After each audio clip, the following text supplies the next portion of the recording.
Welcome to Happily Ever After is just the beginning. Keeping your relationship not just together, but happy, and we mean truly happy, is part art and part science. You've come to the right place. Here's your host, Lesley Dorys. Being pregnant, having a baby, having a newborn really kind of set my whole sexual desire haywire. Having a baby is just one of the many things that can affect a woman's libido. And to be honest, ladies and gentlemen, it isn't just women who lose their sex drive. It happens to men too.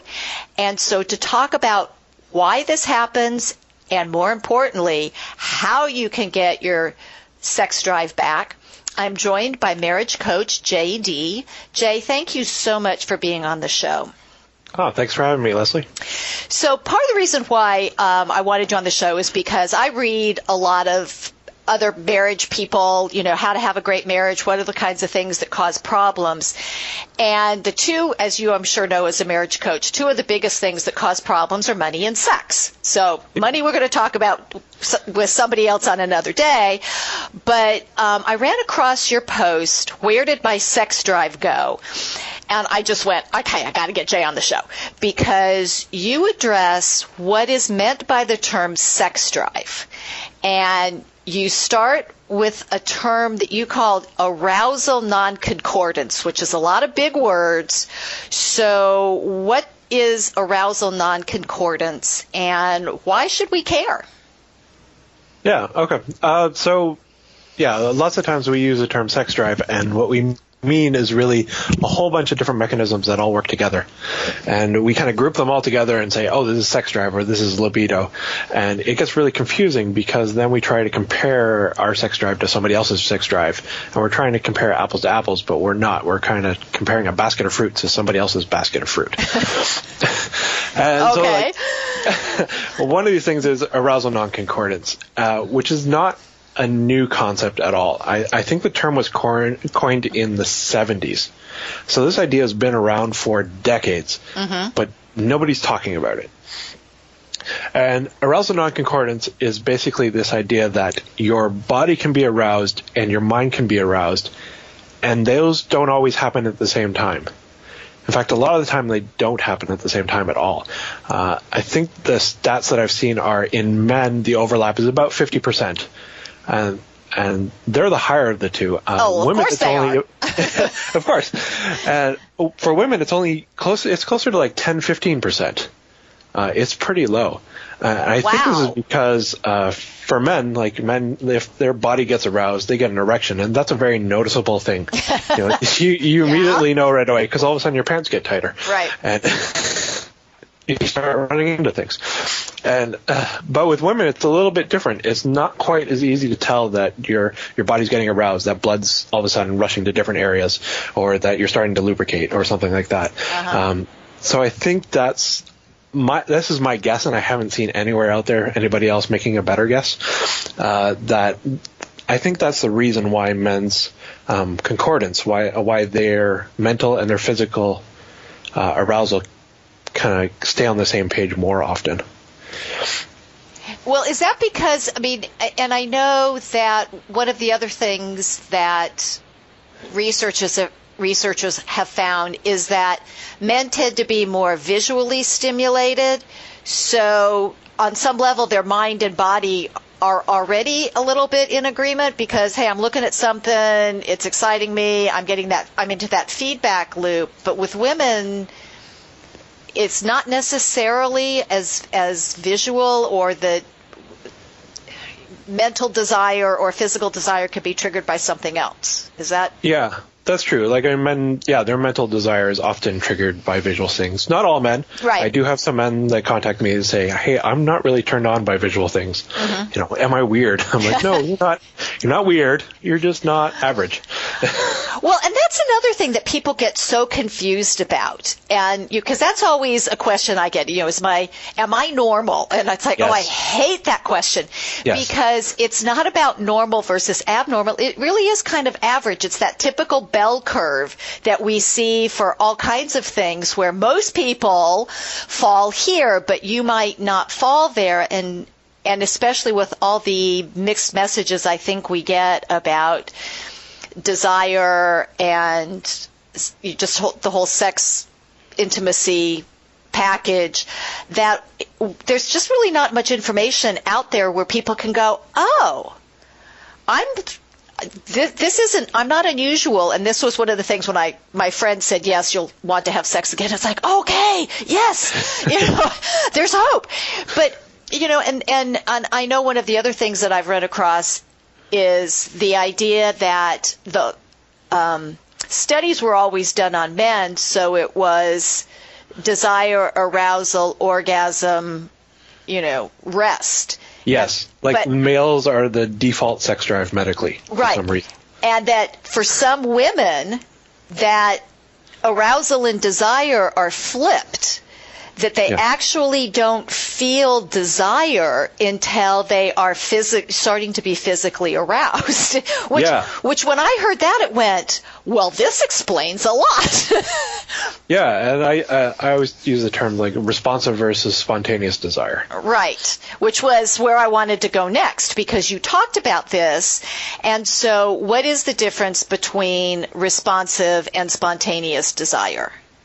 All right, so spontaneous desire is men tend to have a lot more spontaneous desire, and that's what we see like in movies and TV shows and everything. That all of a sudden the main characters, they just want to have sex all of a sudden with each other, right? And it always manages to like line up at the perfect time, like together. and in real life, that almost never happens. Like oh, wait a minute. Say that again and say it louder. All right, in real life. It almost never happens that both partners want to have sex at the same time, that they're all of a sudden spontaneously aroused together. Okay, Jay, you're not telling me that the movies lie to us. I'm telling you the movies lie to us all the time. I'm shocked. I'm just totally shocked. And like my wife is almost 100% responsive desire, which means that she's not going to get aroused until we're already well into sex or foreplay or something like that. Mm-hmm. Now, I can count on one hand with fingers left over the number of times that she's suddenly said, "Hey, I want to have sex." And we've been married 15 years this year. Well, and I don't expect it to happen another couple of times in the rest of our marriage. Well, it's really, and I'm laughing, and I'm only laughing because, boy, can I relate to your wife. And I think a lot of people can. And I know that one of the things that I get all the time is, why doesn't my wife initiate? And it's like, okay, Jay, I need you in my back pocket now to explain this to people. And it's not because we don't love our partners. It's not because we don't find them attractive.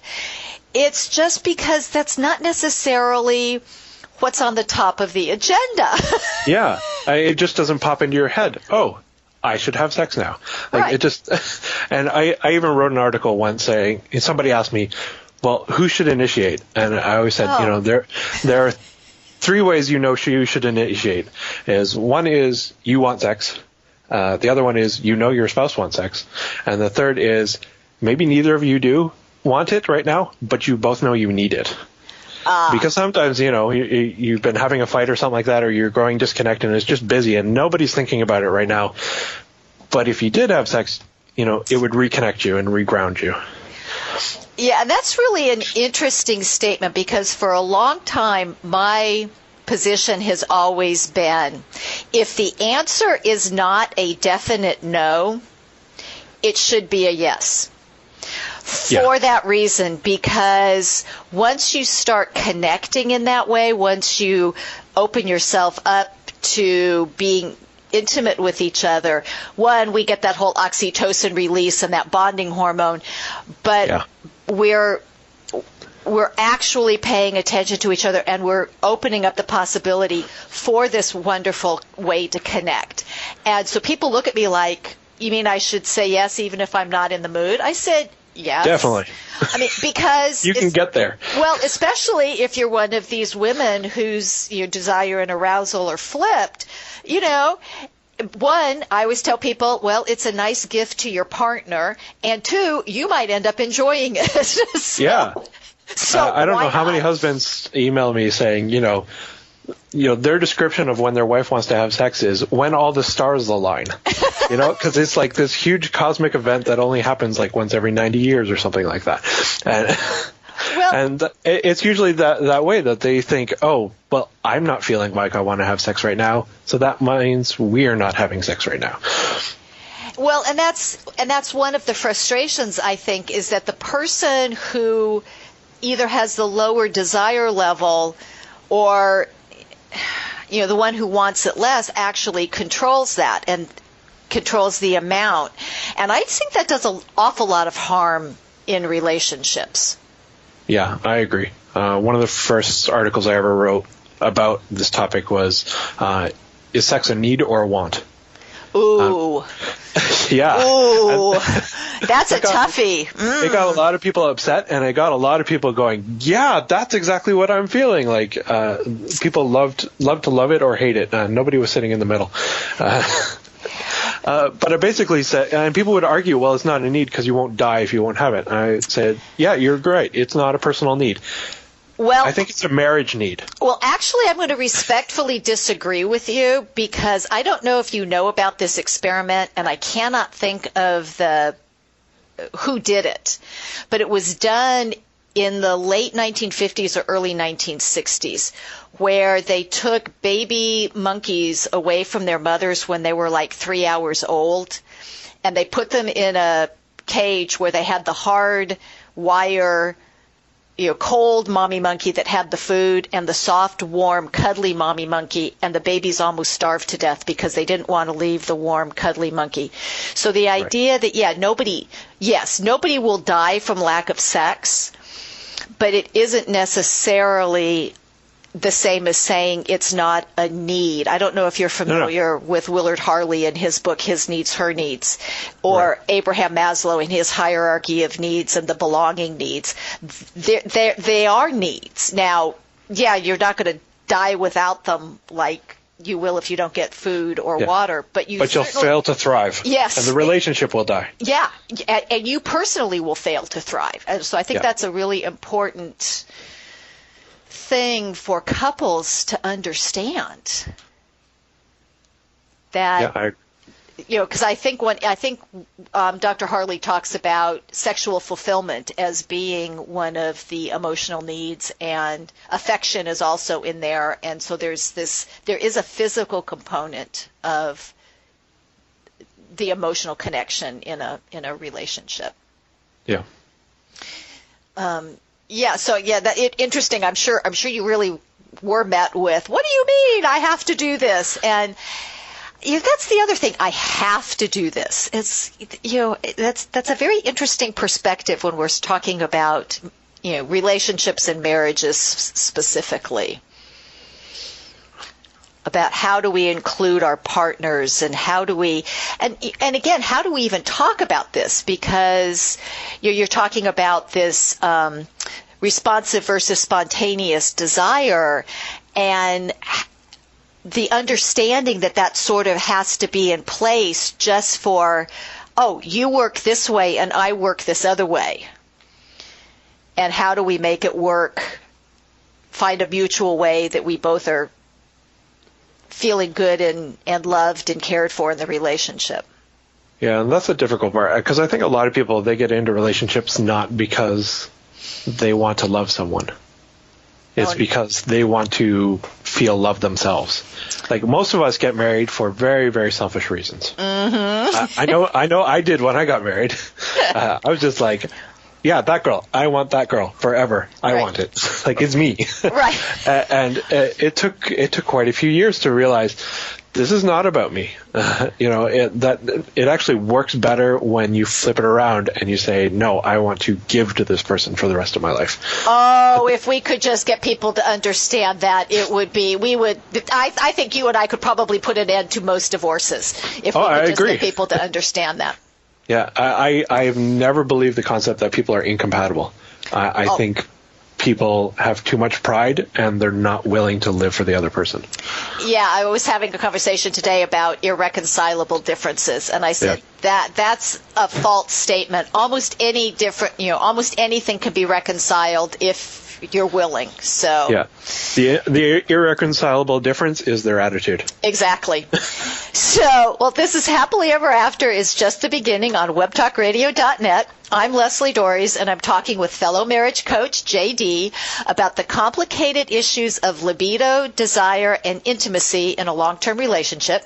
And so if physical intimacy is an issue in your marriage, I invite you to have a confidential conversation with me about how to reignite the fire. Don't settle for a less than fantastic intimate relationship one more day. You can give me a call at area code 919-924-0463 or send me an email at Lesley, Lesli, at foundationscoachingnc.com. That's FOUNDATIONS, coaching, N as in Nancy, C as in Charlie.com, and take advantage of my free, no obligation, Create Your Happily Ever After marriage strategy session. And so now I want to get back to Mr. JD and talking about this wonderful topic, this very important topic about libido and desire and intimacy in your relationship. And so, Jay, one of the other things you talk about, which I find very interesting, is something you call the dual control model. This sounds like we got, adjust a bed or something. What is this? Yeah, I'm not sure who came up with this model. I can't find the first time it's come up. But it's basically, for a long time, we've always had this idea that sex drive is it goes forward or it goes back. And that's all we have. You're either moving forward or you're not. And it turns out that it's more like you have a gas pedal and a brake pedal. Okay. And like you're driving in a car, and your gas pedal is kind of what turns you on, and what arouses you. And your brake pedal is what stops you from being aroused. And everything that we see in our culture is basically always telling us the only thing there is a gas pedal, that there's no such thing as a brake pedal. If you look at all the Cosmo magazines and everything like that, it's all, here's new sex positions to turn you on, and new ways to turn you on, and try blindfolds, and try this. Everything's about hitting the gas. Uh-huh. And we're going to, you're not moving? Well, let's just give more gas, more gas, more gas. And the fact is, in our culture, we have a lot of things that are like just stomping on our brakes. Oh, yes. And it doesn't matter how much you hit that gas pedal if your foot is on the brake pedal, like on the floor, or your parking brake is on. You can just spin your tires all day long, and eventually you'll burn out your transmission. Well, exactly. Yeah, you burn out your marriage. So what are the kinds of things? I mean, I'm sitting here as a mom, and thinking, well, children can be a real break. Yeah, they can be, especially if they're awake and they're still, in their beds, and you're like, there's only a wall between us. Mm-hmm. I mean, that's a big break. Mm-hmm. And chores can be a break. We'll have sex once the dishes are done and the laundry's finished, and or even a break. And then you're too tired to do it. Right. Well, yeah. So that's another break. Yeah. So so those are kinds of the things that are breaks, because being a woman, I can only speak from that perspective. And some of them are good. Like, we should have breaks. If you have no breaks, then you have a serious issue, because these things are put in place for a reason, so that you don't all of a sudden get aroused while you're out in the middle of the grocery store and think, hey, this is a good time to have sex. Right. We have breaks so that we go, no, this is not an appropriate time to have sex. And the problem is, sometimes we misunderstand what those things are. Like, we think, the dishes are not done, so therefore this is not a good time to have sex. And we pile on so many stressors in our life and so many things in our life that we're like, no, this is not a good time, this is not a good time, that our brains just get overwhelmed, and it's just like we jam the brake pedal on the floor, and it almost can't be lifted up again. Well, and it's really interesting, because when you said that, it just made me think of what we all, well, not all of us, because I have somewhat rejected this, but this idea of busy. I get a lot of people telling me they don't have time for sex. And I'm going, well, okay. But it's because they're so busy doing other things that it really does get put on the back burner. Yeah. And they're stressing about, all these things that aren't getting done without realizing that the fact that they and their partner are not physically connecting is one of the worst things that will happen to their relationship, and they need to pay attention. Yeah, I've had a lot of wives telling me that, there's just not enough time to have sex. I'm like, well, you're going to find you're going to have even less time when you're divorced and you have to ship your kids back and forth between houses. That doesn't make it any easier. And it's not that they don't have time, it's that their priorities aren't right? Too often, one of my biggest problems in a lot of marriages is they put their kids as too high of a priority. They will you're speaking my language. They'll spend 10 hours a week shipping their kids from like soccer things to ballet to this class to that thing, and then they go, and I have no time for my marriage. Right, and they don't ask their kids to fold their own laundry or put away the groceries or do some of these other things because their kids, we can't ask our kids to do that. And I'm thinking, I bet your parents asked you to. Or forget asking, telling. Yes. Let me rephrase that. You ask, and then when they say no, then you tell them. Right, yeah. It's like never ask if no's not an acceptable answer, don't ask the question. Well, And again, I think that's really a function of our society. We've got this idea that we have to be running from morning to night, that if you're sitting still, you're wasting time. If you're spending alone time with your partner, well, that's not productive because, by the way, little Susie might have to go read a book or something because you're not able to play with her right now. It's like, no, go read a book. And how do we – and it's playing out in the bedroom. I read somewhere, and it was really rather disturbing, that couples who've been married, 2 years or less weren't having sex. Yeah. And I'm thinking, now, if there's a newborn in the house, I may give you a pass, only up to a point. But short of having a newborn in the house, what is that about? I don't know. I'm seeing a growing trend in that too. More and more husbands and wives emailing me saying, hey, I've been married for 2 years now. We still haven't had sex. And not like we're not having sex, like we've never had sex. And that's very odd. And then more often it's, hey, we've been married for a couple of years and we have sex once every few months. Mm-hmm. And it's not just husbands saying this, it's wives too. Right. Lots of wives. And so how do we shift this? What needs to happen other than realigning priorities, which I do think is important, but is because it's like you said, every place you go, you see the Cosmo magazines, you see the Maxim magazines, you see, pornography is, rampant. a multi-billion-dollar industry. Yeah. The last stat I saw was that a male, like a full-grown male, will only have a 4% chance of not interacting with pornography like on a regular basis. Wow. 4%. Wow. That's crazy. That means that basically no men are safe from it.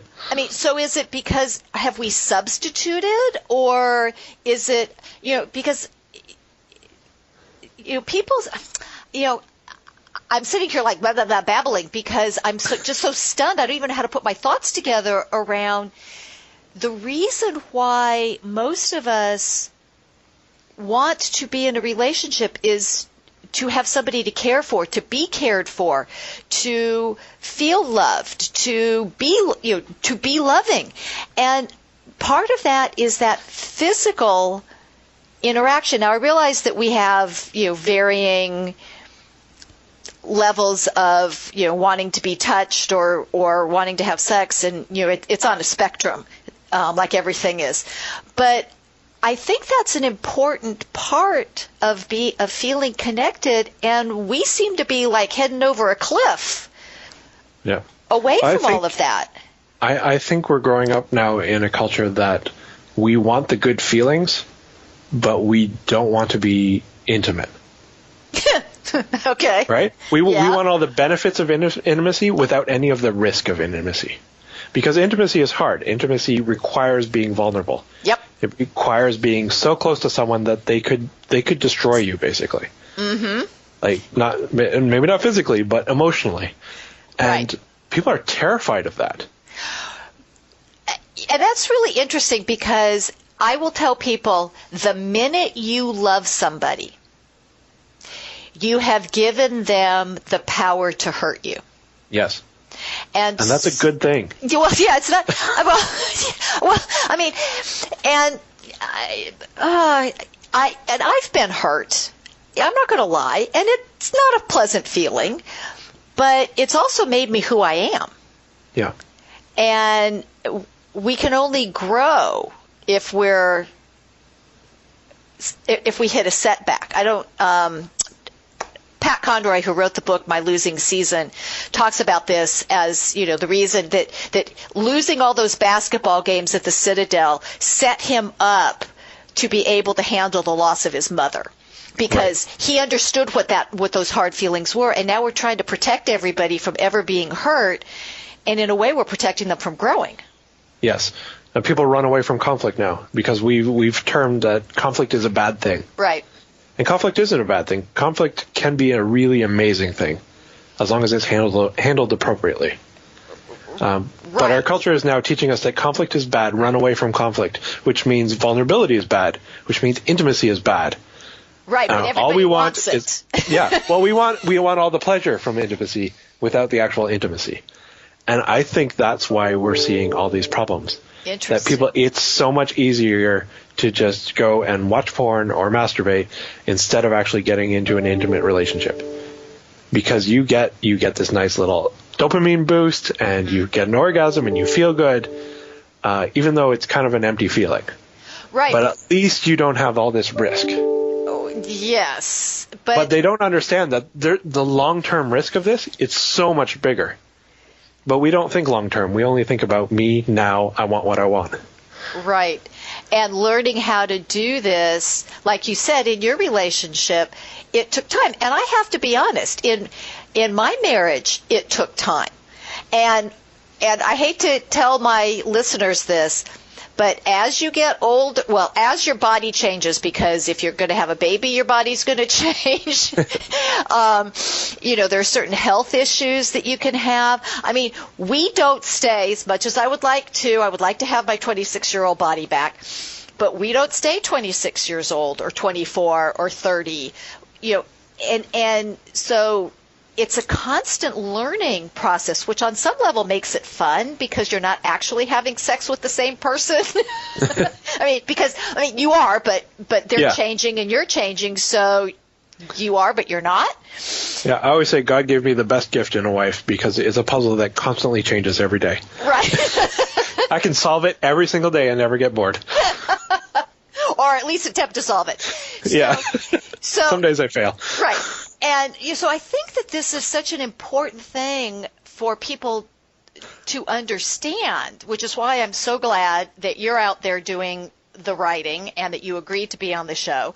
So tell people where they can find out more about risking intimacy and learning about how their bodies work so that they can actually connect on this level. Yep. You can find my website at uncoveringintimacy.com, and that's got links to Facebook and Pinterest and everything. Especially if you subscribe to the blog, you'll get a whole bunch of information. I also threw together an ebook based on kind of these 4 topics that all go together into Sex Drive, and you can find it at uncoveringintimacy.com/sexdrive. Terrific. You won't find a link to it anywhere else, so if you didn't hear it on the show, you pretty much won't get to it. Okay, so if you heard it, tell your friends, because everybody needs this information. And you're welcome to share the ebook. You can send it to all your mom friends or whatever, or the husbands. A lot of people I've had a lot of people read it, and they absolutely love it. A lot of them say, I wish I knew this 10 years ago, 15 years ago. It should basically be in everybody's wedding gift. they need to get it as a wedding gift. So I just need to let you guys know that being physically intimate truly is one of life's greatest pleasures. And contrary to popular belief, it isn't inevitable that we'll be boring with just one partner through the years. The level of intimacy and the amount of physical pleasure you can have can increase over time as you and your partner really learn about each other. And knowing how to make this happen doesn't have to be hard if you're willing to learn. So you can go get the ebook. You can give me a call. You can get this information. And until next week, stay loving.